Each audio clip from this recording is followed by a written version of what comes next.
Hola, hermano Vicente, ¿cómo estás? Bien, bien, Enrique, ¿y tú? ¿De acuerdo? Todavía, De acuerdo. no, pero fíjate que acabo de oír las noticias que ya estamos en la curva ya en Jalisco, ya la estamos aplanando, ahí la llevamos, qué bueno. Está chata. Espero prontamente que ya pase esto. Oye, Eh, fíjate que me han estado preguntando, la otra vez hablamos sobre el pecado, sí, pero que hay diferentes pecados, el pecado venial, ¿cuáles son los otros el pecados? pecado mortal, el pecado Todos venial, esos. ¿Nos podrías dar un poquito de información aquí, las diferencias, claro que las sí. diferencias y esas Qué cosas? calor hace, ¿eh? Estamos me estoy echando aquí airecito. Bueno, Está bueno para que se vayan moviendo, primeramente sabemos que el pecado es el enemigo número uno para la santificación de cualquiera de nosotros. El pecado es una violación directa a la ley de Dios que tiene que tener tres elementos: materia grave, pleno conocimiento y pleno consentimiento. Aquí es la diferencia: si la materia es grave y el conocimiento y el consentimiento son plenos, se comete un pecado mortal. Si la materia es leve o el conocimiento o el consentimiento son imperfectos, entonces el pecado es venial. En esto consiste la diferencia. En la materia que sea leve y que no haya que no haya pleno conocimiento o pleno consentimiento, se convierte en pecado venial, ¿verdad? Que de todos modos también es una transgresión a la ley de Dios, ¿verdad? Bueno, hablemos primero sobre el pecado mortal. Hoy son miles, millones, pues digamos así, las personas que viven en pecado mortal habitual. No se vaya a caer de ahí la patita, bueno, está bien.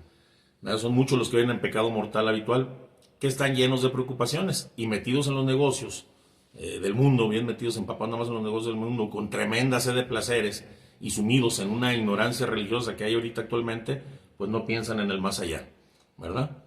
Algunas personas pues sí han recibido en su niñez una poca educación cristiana y conservan pues tantita fe, ¿no? Tienen por ahí algo de fe. Y de repente pues suelen volver su mirada hacia Dios, pero solamente hasta el momento de su muerte, ¿verdad? Y en ese momento pues reciben los últimos sacramentos, a veces dudando lo reciben, pero lo reciben antes de morir. Pero hay otras personas que mueren en estos días y han muerto siempre. Hay muchas personas que mueren muy tranquilamente, viviendo en pecado mortal y mueren tranquilamente.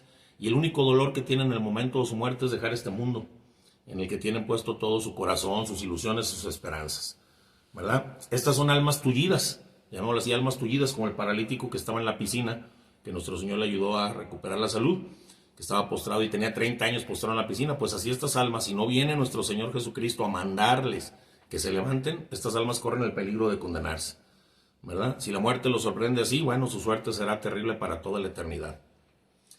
El pecado mortal habitual tiene a las almas de estas personas tan negras, que no existen tinieblas más tenebrosas, ni cosa más oscura ni negra.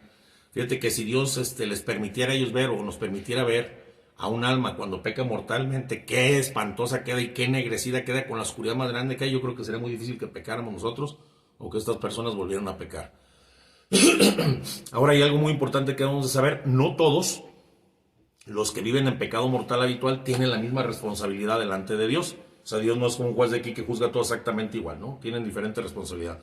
Podemos distinguir 4 clases de pecados mortales y su responsabilidad delante de Dios. Por ejemplo, están los pecados de ignorancia.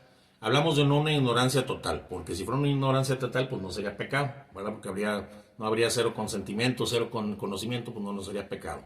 Estamos hablando de una educación religiosa que se les dio a estas personas, que fueron indiferentes, ellas que sí aprendieron, pero con indiferencia, que tienen una inteligencia muy corta, digámoslo así, para no hablar más feo, y que viven en un ambiente ahorita mundano, alejado de cualquier influencia religiosa, ¿verdad? Estas personas suelen tener algo de conocimiento sobre la malicia del pecado, y ellos saben que ciertos actos no son buenos, y sienten de vez en cuando cometen algo malo, un cierto remordimiento, por lo que tienen la capacidad suficiente entonces para cometer un pecado mortal, ¿verdad?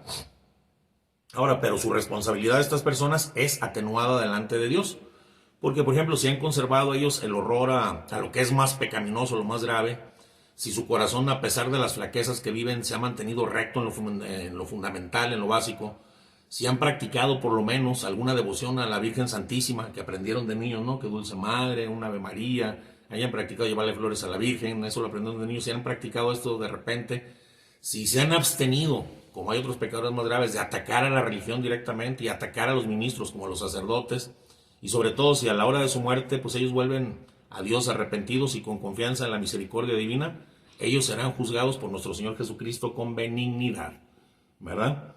Es un pecado, porque son pecados de ignorancia. Ahorita vamos a ver los 4 tipos de pecado en el mortal que existen, ¿verdad? Y es que acuérdate que nuestro Señor Jesucristo dijo, se le pedirá mucho al que mucho se le dio, y por eso es lógico que pensemos que se le pedirá menos al que menos recibió, ¿verdad? Y como estos no recibieron tanto, y si se abstienen de todas las cosas de atacar a la iglesia, y practican algunas ciertas devociones y todo, y se detienen de lo más horroroso del pecado, y caen en los pecados más graves, van a ser juzgados con benignidad, ¿verdad? Es que estas personas también suelen volver a Dios con facilidad, fíjate, porque su vida de ellos no proviene de una maldad, sino que proviene de una ignorancia.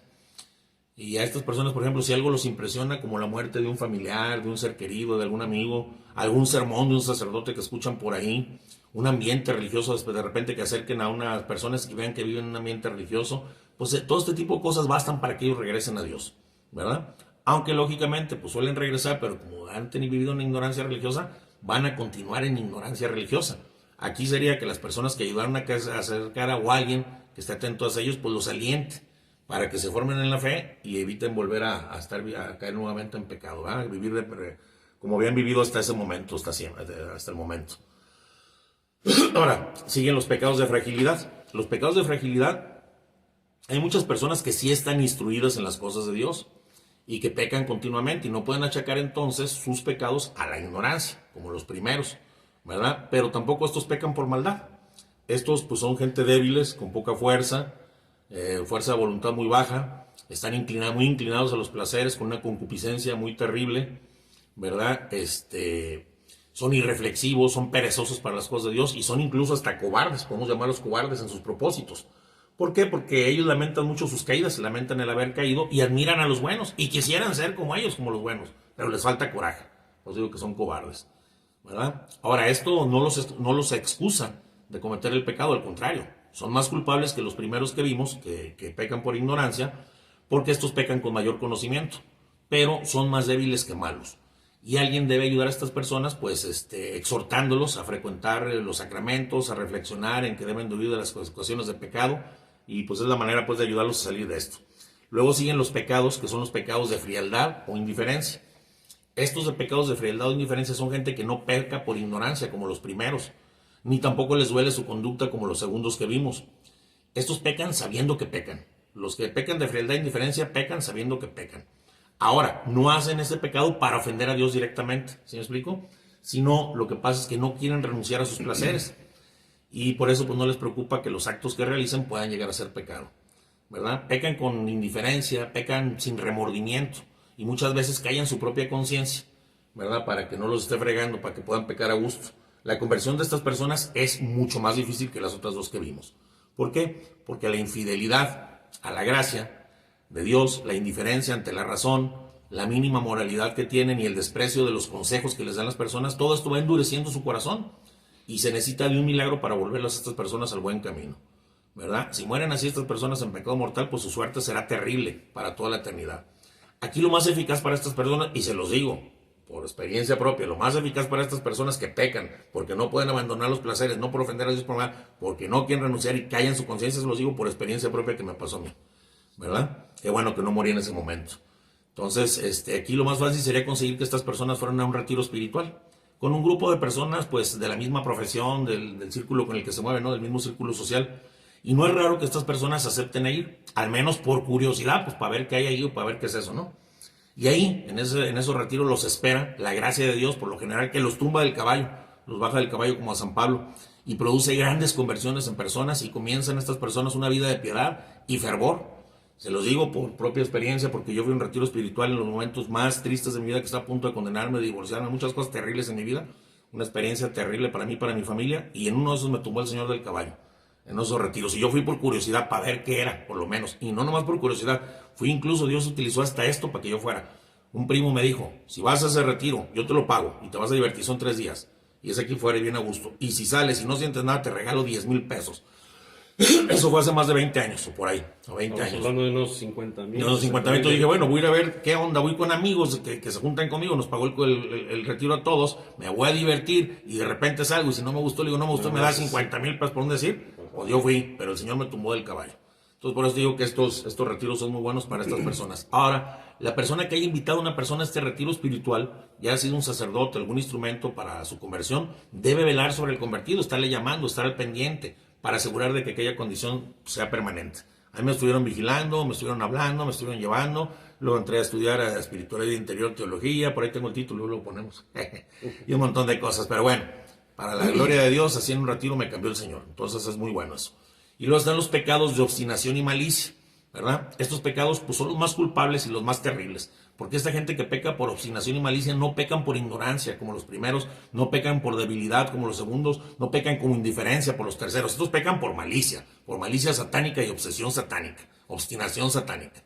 Su pecado de estas personas, el más común es la blasfemia contra Dios. Por el odio que tienen a Dios, empiezan a blasfemar. Estas personas pudieron haber empezado su vida siendo buenos cristianos, incluso algunos pudieron haber sido ministros, porque conocemos algunos, ¿verdad? Y estos fueron cayendo poco a poco. Y sus malas pasiones llegaron a proporciones enormes, a hacer cosas terribles enormes. Y llegó un momento en que ellos se consideraron desesperadamente perdidos. Desconfiaron de la misericordia divina de Dios, como tipo Judas, se desesperaron demasiado. Y esa misma desesperación los llevó a la apostasía, al rechazo total a Dios. Y entonces se lanzan como por venganza contra Dios, en todo contra Dios, y la venganza contra su conciencia, y se lanzan a toda clase de pecados, ¿verdad? Estas personas atacan la religión, atacan a los sacerdotes, a los ministros, religión que les digo que pudieron haber practicado, combaten a la iglesia, odian a las personas buenas, de todo corazón las odian. A veces incluso ingresan a sectas anticatólicas y propagando todas sus herejías y doctrinas. Y desesperados por su conciencia que todavía les sigue gritando aun cuando están mal y sigue chillando por la conciencia, se hunden más y más y más cada vez en el pecado, ¿verdad? Este es el caso como algunas personas, por ejemplo, como lo vimos en otro video, como Voltaire, como Juliano el Apóstata, como Lutero, ¿verdad? Y hay otros menos conocidos, pero no menos culpables. Son muchos, miles, que han pasado su vida pecando y pecan contra la verdad, porque la verdad la llaman falsa y la verdad es una sola. Dijo el Señor, yo soy el camino, la verdad y la vida. Niegan la Escritura y pecan con obstinación satánica, con odio a Dios, con odio a los santos. Son estas personas, como el Voltaire o el Juliano el Apóstata, son al final de cuentas, hagan de cuenta si se pudiera una encarnación del mismo Satanás en las personas, que no se puede, pero si fuera posible es una encarnación del mismo Satanás. Bueno, les voy a decir por qué. Por ejemplo, uno de estos llegó a decir, ¿sabes qué llegó a decir? Yo no creo que existe el infierno, pero si lo hay y voy al infierno, al menos me daré el gusto de no inclinarme nunca delante de ese Dios. Fíjate nomás qué terrible, ¿verdad? Como cuando está sufriendo ahorita, pobre cuate. Y otro pensando que a la hora de su muerte, pues pudiera ser que le viniera del cielo una gracia de arrepentimiento que le enviara Dios, se cerró a esto totalmente diciéndole a sus familiares y a sus amigos, si a la hora de la muerte pide un sacerdote, no me lo traigan, por favor. Lo que pasa es que voy a estar delirando. Fíjate nomás, qué terrible. Me acuerdo que dices que cuando ya estaba muriendo le dijeron, tráiganme un sacerdote. Ese es Voltaire. Que le dijeron, no, pues él vivió así sus condiciones y tiene que ser. Y aparte, pues tu obra literaria ya no va a servir, la gente ya no la va a querer. Bueno. Se quedó condenado. Sí. Digo, no sabemos, solamente ni la iglesia puede decir que nadie condenado, pero sí murió terriblemente. Y lo más probable es que se haya condenado. No podemos afirmarlo, ¿verdad? La conversión de una persona de estas exigiría un gran milagro. Un milagro más grande que la resurrección en el orden natural. Porque resucitar al muerto en el orden natural es una cosa. Resucitar un alma muerta al orden sobrenatural requiere un milagro más grande aún, ¿verdad? A estas personas es inútil persuadirlas. Todo se les resbala, todo. Y todo lo que les digan produce un efecto contrario. Mientras más les dices, más hacen las cosas. Si alguien quiere, una de estas personas, si quiere colaborar para su conversión, no hay otro camino que la oración, el ayuno, el sacrificio, las lágrimas, recurrir a la intercesión de nuestra Virgen, de nuestra Madre Santísima y de San José, porque sí se necesita realmente un milagro y solo Dios puede hacerlo. Pero a pesar de todo esto, muchas veces, a pesar de tantas súplicas y ruegos, Dios no lo va a hacer, no lo va a hacer este milagro. ¿Por qué? Porque estos, si se puede decir así, han rebasado la medida de la paciencia de Dios y están destinados a ser testimonios vivientes por toda la eternidad de lo que es la justicia de Dios descargada con plenitud sobre los que han abusado infinitamente de su misericordia, ¿verdad? Los que han abusado y la han visto de su misericordia hasta no cansarse están llamados a ser testimonios vivientes también de la justicia de Dios por toda la eternidad. Bueno, para no hablar de estos que soy muy feo, volvamos mejor un poquito a los que, ya estamos hablando muy duro, a los que pecan por fragilidad o ignorancia. Esas personas en el fondo tienen fe, practican algunas devociones y piensan alguna vez en la eternidad, en la vida eterna. Pero como les dije, absorbidos por los negocios y preocupaciones, pues llevan una vida solo natural, levantándose y cayéndose y levantándose y cayéndose y a veces permaneciendo por muy largo tiempo en pecado mortal, ¿verdad? Son muchos los cristianos que viven así, que llamamos cristianos de programa mínimo, que es programa mínimo, misa dominical cuando se puede, los domingos que se puede, si no sale alguna otra cosa más importante, y una confesión anual. El día de miércoles ceniza, póngame la ceniza y se acabó. A eso se llaman cristianos de programa mínimo, ¿verdad? Tienen ellos poco desarrollado el sentido cristiano y viven una vida sin horizontes sobrenaturales, sin ver el más allá. Solo están pensando en las cosas de este mundo, nada más es lo que les interesa. ¿Qué se podría hacer para llevar a estas personas a una vida más cristiana, que esté en armonía con las exigencias de su bautismo y sus propios intereses de ellos eternos? Bueno, primero estas personas habría que inspirarles un gran horror al pecado, haciéndoles entender, que es lo que estamos haciendo en este video, las graves y terribles consecuencias del pecado, ¿verdad? Debemos demostrarles lo terrible que es el pecado. ¿Qué tan terrible puede ser el pecado? Bueno, imagínate qué tan terrible puede ser que Dios lo castiga duramente. Y Dios es infinitamente justo. Y por ser infinitamente justo no puede castigar a nadie más de lo que merece. Pero Dios también es infinitamente misericordioso. Y castiga entonces a los culpables menos de lo que se merece. O sea, Dios, que no puede castigar tan duro. Imagínense qué tan terrible es el pecado mortal. Que por un solo pecado mortal, fíjense lo que ha pasado, hasta donde lo ha castigado Dios. Por un solo pecado mortal, los ángeles rebeldes se convirtieron en demonios para toda la eternidad. Por un solo pecado mortal, Dios arrojó del paraíso a nuestros primeros padres, Adán y Eva, y sumergió a la humanidad entera, a todos nosotros, en enfermedades, desolaciones y muertes. Y es de fe que por un solo pecado mortal, muchos estarán condenados por toda la eternidad en el infierno, las llamas del infierno, quien muera así. Eso es lo que hace un solo pecado mortal. Además, Jesucristo, el Hijo amadísimo de Dios, cuando quiso salir fiador por el hombre, tuvo que sufrir terribles tormentos en su pasión. Y como representante él de toda la naturaleza, de toda la raza humana, de la humanidad pecadora de todos nosotros, como representante tuvo que experimentar él mismo la indignación de la divina justicia, hasta exclamar en el momento más terrible de su muerte, de su dolor en la cruz, hasta exclamar en el momento más terrible de su dolor: Dios mío, ¿por qué me has abandonado? Experimentando la divina justicia, que cómo se separa del hombre que vive en pecado. Entonces, eso es por un pecado mortal, ¿verdad? Nada más por un solo pecado mortal, que enseñarles el horror, lo que es un pecado mortal. Bueno, además el pecado mortal produce instantáneamente muchos efectos más. Primero, pérdida de la gracia santificante, pérdida de virtudes infusas, pérdida de los dones del Espíritu Santo, supresión del influjo habitual de la cabeza, que es nuestro Señor Jesucristo. Ya no circula de la cabeza hacia nosotros, como Él como la cabeza y nosotros como los sarmientos. Ya no circula esa vid divina hacia nosotros. Pérdida de todos los méritos adquiridos en la vida pasada, hechos con tantos esfuerzos. Imposibilidad de ganar méritos. Bueno, todas las obras que hagamos va a valer cero. Si vivimos en pecado mortal, no valen nada delante de Dios, valen cero. Una terrible mancha en el alma, como dice al principio, que deja el alma más oscura que la oscuridad más negra y más espantosa y más apestosa que se puede imaginar uno. Si Dios nos permitiera un alma, nos asustaríamos del terrible olor y la terrible oscuridad de esa alma. Además, otro efecto es que nos volvemos esclavos de Satanás. Se vuelve el hombre esclavo de aquel que lo ha vencido. Y entonces aumentan nosotros las malas inclinaciones y aumentan también nosotros los mismos remordimientos que nos trae nuestra conciencia. Y además, por último, otro efecto, pues queda una pena temporal que pagar. Aunque salgamos del pecado y nos quede perdonado, hay una pena temporal que pagar en el purgatorio, ¿verdad? Es una pena temporal tremenda, un sufrimiento tremendo para satisfacer a la justicia divina. Por eso, al conocer esto, es probable que si a las personas se lo decimos, la persona tome la decisión de no volver a pecar. Dice, ya no vuelvo a pecar, pero no nomás basta con que tome la decisión, porque el alma que está recién convertida es muy débil todavía. Te digo, a mí me pasó que el alma es muy débil todavía. Necesita fortalecerse con algunos medios, que es forzoso que los haga, porque si no, va a volver a lo mismo.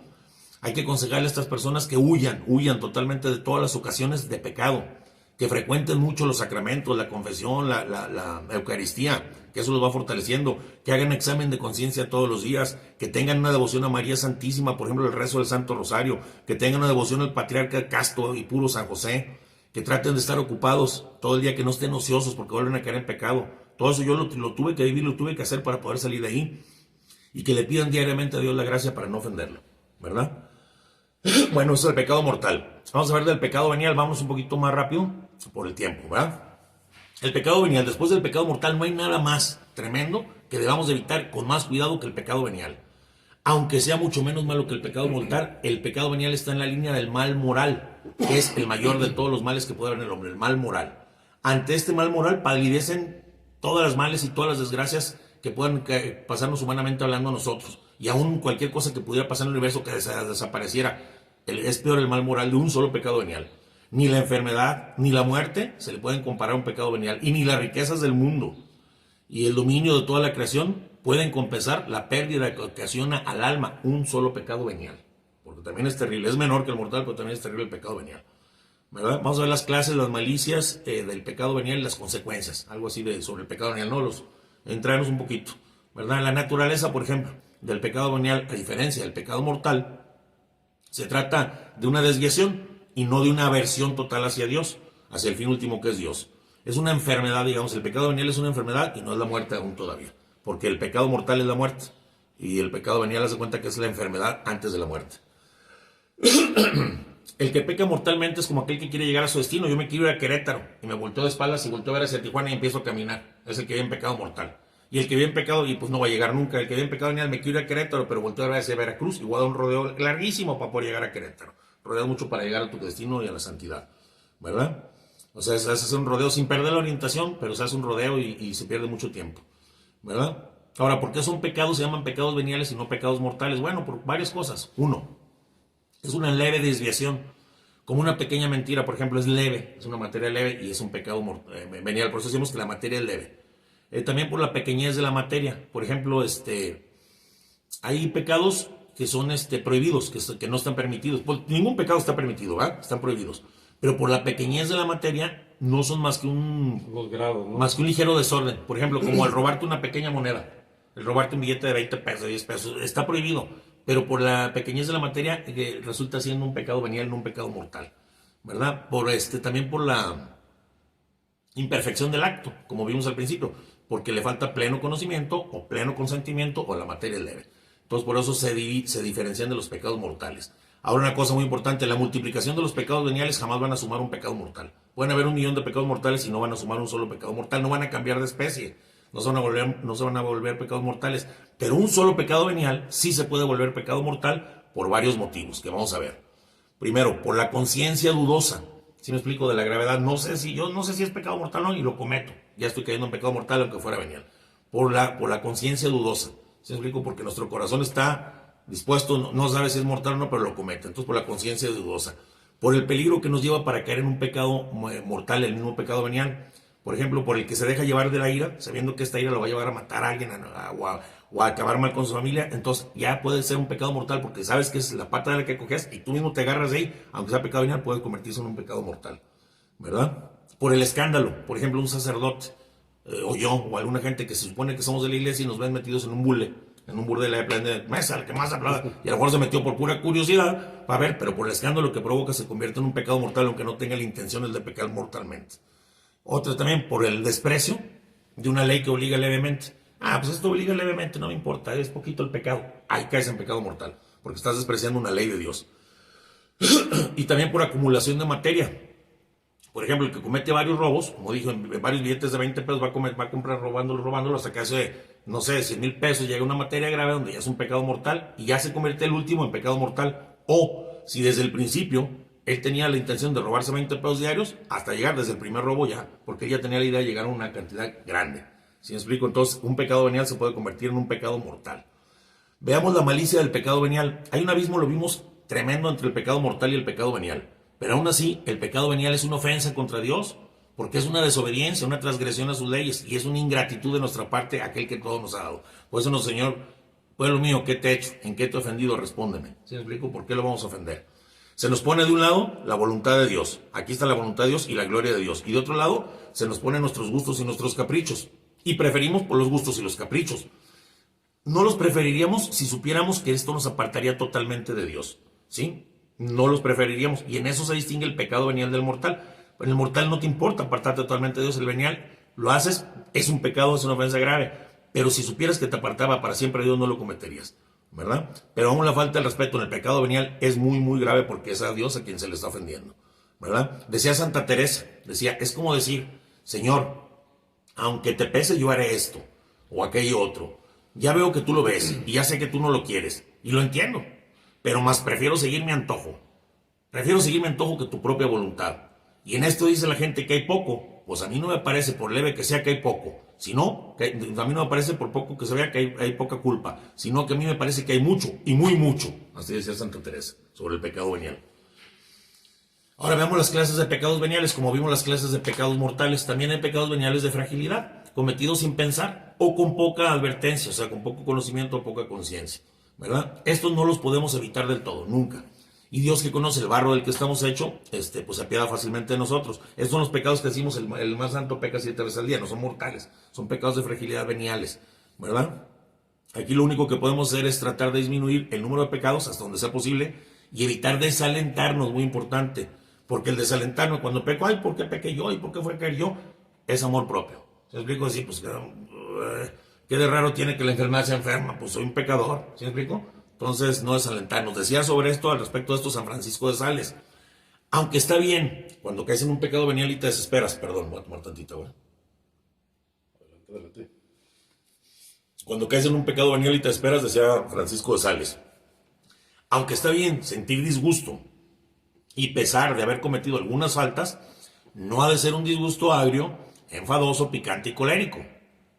Y es que es un gran defecto, decía él, el de aquellos que viéndose con ira, enojados, se impacientan de su impaciencia. Se enojan porque están enojados, va creciendo la impaciencia. Y se enfadan de su enfado. ¿Sí me explico? Y créanme, dice que como un hijo, así decía, le hace más caso a los consejos dulces de su padre que a las iras y a los enfados de su papá. Pues así también, si reprendemos a nuestro corazón con suaves y pacíficas indicaciones, usando con nuestro corazón más compasión que enojo y animándolo a la enmienda, conseguiremos que tenga un arrepentimiento más profundo que el que pudiera tener con resentimiento, con ira y con turbación. Por eso, dice San Francisco de Sales, cuando caiga tu corazón, levántalo suavemente. Humíllate en la presencia de Dios, tranquilamente, con el conocimiento de tu miseria, de tu nada, sin admirarte de tu caída, para que no haya amor propio de por medio. Y él es el que dice, pues qué de extraño tiene que la enfermedad sea enferma, que la flaqueza sea flaca, que la miseria sea miserable. Pues no tiene nada raro, entonces no te asustes de que cae. ¿Por qué yo? Pues porque así somos. Pero sin embargo, tienes que detestar, dice, de corazón la ofensa que has hecho a Dios, y lleno de confianza a su misericordia, regresa a las virtudes que has abandonado por este pecado, ¿verdad? Si lo hacemos así, si reaccionamos con arrepentimiento profundo, pero lleno de mansedumbre, con nuestro propio corazón, de humildad y confianza en la misericordia de Dios, este pecado apenas dejará alguna pequeña huella en el alma y no será ningún obstáculo para el camino de nuestra santificación, como si sería, ay, ¿por qué lo hice yo? Porque sería amor propio. Rápidamente, los pecados fríamente calculados veniales. Hay pecados fríamente calculados veniales. Ahí se ofende a Dios con pleno conocimiento y consentimiento. Eso sí es un grave obstáculo para la santidad, pues esos pecados cometidos con tanta frialdad e indiferencia contristan al Espíritu Santo, lo dice la Sagrada Escritura, y paralizan su actuación para santificar nuestras propias almas. Entonces, cuando se peca también en lo venial, sí, se para el Espíritu Santo y la acción de él en nosotros. ¿Cuáles son los efectos del pecado venial deliberado? O sea, a propósito hecho. Bueno, nos priva de muchas gracias actuales que el Espíritu Santo tenía unidas o vinculadas a nuestra fidelidad. Si éramos fieles, nos las iba a dar. Y esto nos permitiría que no cayéramos en tentaciones, que hubiéramos evitado tentaciones y que sí caemos porque esa gracia no nos la da por nuestra falta de fidelidad al Espíritu Santo. Y como esta consecuencia, pues no avanzamos en la vida espiritual. Y esto, al final de cuentas, nos trae un problema, porque nos trae una disminución en el grado de gloria que íbamos a alcanzar, que hubiéramos podido alcanzar, y en la eternidad íbamos a poder llegar más alto. Y si llegamos a la eternidad, vamos a ver que esto que el Espíritu Santo nos iba a dar, estas gracias que desperdiciamos, estas gracias actuales de las que nos privamos por el pecado venial, deliberado o por maldad, vamos a ver allá en la eternidad que se trataba de un tesoro más grande que todo el universo completo, y que lo perdimos por el antojo y el capricho de cometer un pecado venial, ¿verdad? Otro efecto del pecado venial: disminuye el fervor y la caridad y la generosidad hacia Dios, o sea, el deseo de que ser nosotros de llegar a la perfección y a la unión con Dios. El esfuerzo a la santidad, si explico, disminuye porque es incompatible con el pecado voluntario. Es como una parada voluntaria en el camino. Como que vamos caminando, se queda, nos paramos ahí, nos quedamos detenidos en el camino. Y vamos a tardar mucho en avanzar y no vamos a llegar como tenemos que haber llegado, a tiempo y en forma. También aumenta las dificultades para la virtud, es otro efecto. Pues ya privado ante la persona, como vimos, de muchas gracias y disminuido el fervor y la generosidad hacia Dios, el alma se va debilitando poco a poco y va perdiendo cada vez más energías, y la virtud cada vez se le va a hacer más difícil, la subida va a ser cada vez más difícil, y la experiencia de los fracasos anteriores lo van a desanimar a esta persona, al alma, y con poquito que el mundo los atraiga o el demonio intensifique más sus tentaciones, van a abandonar el camino, ¿verdad? Y por último, predispone para el pecado mortal. El pecado venial predispone para el pecado mortal. Rara vez se produce la pronta caída de un alma que es fervorosa, por violento que sea el ataque del demonio. Casi siempre las caídas de un alma en pecado mortal se van preparando. El pecado venial va abriendo el camino, va abriendo el terreno al demonio. El alma va perdiendo fuerzas con sus imprudencias y poco a poco van disminuyendo las aspiraciones del Espíritu Santo, que ya a esa alma que por infiel no se las da. Esta alma se empieza a desmoronar poco a poco. Su defensa empieza a caer y llega el momento en que el enemigo, como quien dice así, se apodera de toda la plaza, todo el pueblo, toda el alma, toda la persona, ¿verdad? ¿Cuáles son las repercusiones del pecado venial en la otra vida? Bueno, en el purgatorio, la razón de las penas del purgatorio es el castigo y la purificación del alma. Y el pecado, además de la culpa que nos perdonan, lleva una pena. Y esa pena es la que hay que pagar en esta vida y en la otra, decía Tomás de Kempis, que ya vamos a arder en el purgatorio, en el infierno, sino el combustible de nuestros pecados, ¿verdad? Tenemos que pagar la pena de los pecados mortales ya perdonados y la pena de los pecados veniales ya perdonados o no perdonados, porque podemos ir al purgatorio sin que nos hayan perdonado un pecado venial, no sin que nos hayan perdonado un mortal, pero uno venial sí, y van a ser tremendas. Son 1000 veces más superiores esos sufrimientos que vamos a pagar allá, tremendamente, por 1.000.000 de veces más encima que cualquier dolor de la tierra. Y eso lo vamos a tener que pagar por algo que decimos ahora, ay, son bagatelas, son escrúpulos, son pecaditos, cosa minuta, cosita chiquita, ¿ah? Pues hay que tener mucho cuidado con eso. Bueno, y en el cielo, ¿qué pasaría con el pecado venial? Pues en el cielo, el aumento de la gracia santificante que teníamos que obtener aquí, que no obtuvo esa alma, por sus pecados veniales, esta gracia santificante lo iba a elevar a altos grados de gloria. Y entonces el alma tendrá una gloria más chiquita en el cielo, mucho menor. Y eso no es lo peor, sino que al tener también esa gloria mucho menor, más chiquita, lo más feo y lo más triste es que podrá glorificar a Dios menos que todos y menos que lo que podía haberlo glorificado por toda la eternidad, ¿verdad? El grado de gloria y de glorificación a Dios está en relación directa con el grado de gracia que acrecentemos en esta vida. Y entonces la pérdida de esta sería, si se pudiera decir, para los que están en el cielo, un tormento, si pudieran sufrir para toda la eternidad para ellos, ¿verdad? Medios de combatir el pecado venial. Bueno, debemos de tener un gran horror hacia el pecado. No vamos a dar un paso a la santificación mientras no lo tenemos. Debemos considerar su malicia y sus consecuencias, como lo vimos. Debemos luchar siempre contra el pecado venial sin abandonar. Debemos ser fieles al examen de conciencia siempre, como les dije. Debemos incrementar nuestro espíritu de sacrificio y nuestro espíritu de oración. Debemos ir a los sacramentos. Debemos guardar el recogimiento exterior, la mirada, la vista, los sentimientos, lo interior. Debemos pensar en los santos que se hubieran dejado matar antes de cometer un pecado venial deliberado. Rápidamente, para terminar, veamos rápido la imperfección. Aún la imperfección aún voluntaria es distinta al pecado venial. Un acto bueno no deja de estar en la línea del bien, aunque pudiera ser mejor, por eso una imperfección, porque no hicimos las cosas mejor. El pecado venial, en cambio, está en la línea del mal y son muy diferentes. En teoría, la distinción entre pecado venial e imperfección nos parece muy clara, pero en la práctica, la imperfección voluntaria trae consecuencias a la vida espiritual porque impide el vuelo de esta persona hacia la santidad. Decía San Juan de la Cruz, quien distinguía muy bien esto. Decía, pero todos los demás apetitos voluntarios, sean de pecado mortal, que son más graves, sean de pecado venial, que son menos graves, sean de imperfecciones, que estamos hablando, que son los menores, de todo se debe vaciar el alma para llegar a la total unión con Dios. Y es que para esta unión el alma debe de estar transformada a la voluntad de Dios, de forma que no haya en ella nada contrario a la voluntad de Dios, sino que en todo y por todo su voluntad sea solamente la de Dios. Pero sin imperfecciones no es la voluntad de Dios. Porque si esta alma quiere algo que Dios no quiere, pues no está hecha la voluntad de Dios. Y para poder unirse con Dios, tiene que carecer de todo apetito, de una voluntad por mínima que ésta sea. Este santo separa las imperfecciones voluntarias de las de fragilidad, como les dijimos hace rato, que es imposible evitar, y distingue entre ellas diciendo que un acto aislado, un pecado venial aislado, aunque sea voluntario, una imperfección, aunque sea voluntaria, pero es aislada de vez en cuando, solo impide avanzar en la perfección, en la santidad. Pero el hábito arraigado, cualquier hábito, cualquier imperfección arraigada, impide la unión total con Dios, ¿verdad? Y pone algún ejemplo. Por ejemplo, dice como una persona que habla mucho, que tiene apego a alguna cosa o a alguna persona, algún vestido, alguna ropa, algún libro, a comidas, a bebidas, a conversiones, que está pegado a otras cosas, una imperfección, ¿verdad? El querer gustar de todas las cosas, el querer saber todas las cosas, el querer oír todas las cosas, los chismes, son imperfecciones. Y él dice esto, que se me hace muy padre, hacen al alma lo que el hilo atado en la pata de un pájaro, que le impide volar, y da casi lo mismo si este pájaro o esta ave está atada a un hilo delgado que a uno grueso, porque aunque sea delgado, mientras no lo rompa, no volará. Y dice, es cierto que el delgado es más fácil de romper, pero aún así, si no lo rompe, no volará. Y eso sucede con el alma que está pegada a algo aquí en la tierra. Por más virtudes que tenga, no llegará a la santidad, a la divina unión con Dios, ¿verdad? No se puede avanzar a la perfección si no se renuncia a las imperfecciones, ¿verdad? Es lamentable que muchas personas hayan caminado tanto y hayan roto hilos más gruesos de pecados y vanidades tremendas, y por no desistir de un pequeño capricho, dejen ir tan grande bien de unirse con Dios. Y lo peor es que a veces no solo no adelantan, sino que se vuelven para atrás, perdiendo lo que con tanto trabajo habían ganado. Porque en el camino espiritual algo muy importante, el que no adelanta retrocede y el que no gana, pierde, ¿verdad? Y es como que si tienes un vaso con un pequeño hito y no se tapa pronto, pues por ahí se va a derramar todo el líquido, ¿no? Dice la Escritura, por una sola chispa se alimenta el fuego, y así una imperfección basta para traer otra y esta otra y otra que van a ser avivados por la misma chispa, ¿verdad? Ahora, necesitamos luchar contra estas imperfecciones voluntarias, pero esto necesitamos al Espíritu Santo, porque esta transformación es superior a las fuerzas humanas. Para esto ya hay que quitarnos hasta las imperfecciones del Espíritu Santo, porque el hombre, por más ascética que haga, si lo hace por él solo, no puede. Necesitamos la mística, la gracia de Dios. El hombre solo con el ejercicio de sus virtudes de modo humano no va a poder llegar jamás.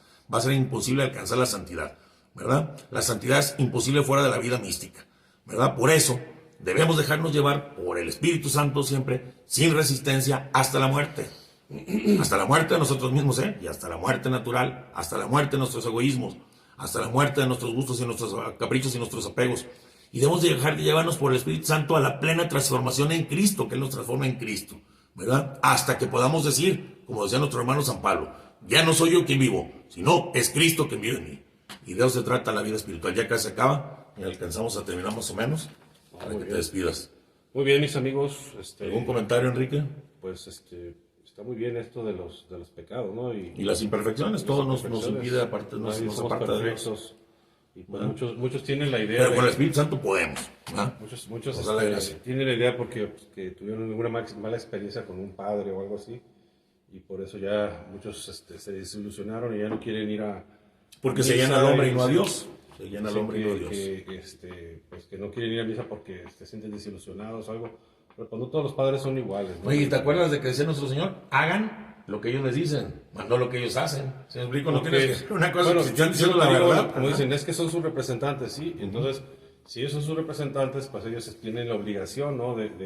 Ellos pecan, sí, y de llevarte. Pero tú tienes la obligación de buscar a Dios y buscar su palabra, no buscar al hombre. Maldito el hombre que confía en el hombre. Pero ahí está la escritura, está el catecismo. Ha quedado desilusionada porque han vivido varios o casos muy fuertes de que ha pasado algunos padres que han hecho cosas. Sí, así es. Y hay laicos que hemos hecho cosas, y hay doctores, y la gente que no quiere la medicina, y hay políticos. No todos son iguales. No vamos a seguir lo que haga la gente, sino lo que es. Hay que seguir la verdad. Hay que seguir el único camino. Decía ahora el Evangelio, el camino, la verdad y la vida, que es Cristo. Nada más que nada. Pues muy bien, mis amigos. Tenemos un muy buen tema para la próxima semana. Dios quiera, va a estar muy, muy padre para que no se lo pierdan. Y compártanlo, por favor. Esperemos que comenten, nadie comenta. Suscríbanse. Inviten a otros a suscribirse. Enrique Ignacio González Álvarez, su amigo Quique, como siempre. Y acá su amigo Chente. Está muy bien instruido, como les decía él, en teología. Él estudió a fondo, él vivió una vida muy fuerte, muy difícil de chavo, como les dijo él, y cambió para bien. Y qué bueno. Y si estos videos le sirven a alguien, qué bueno. Pues qué bueno.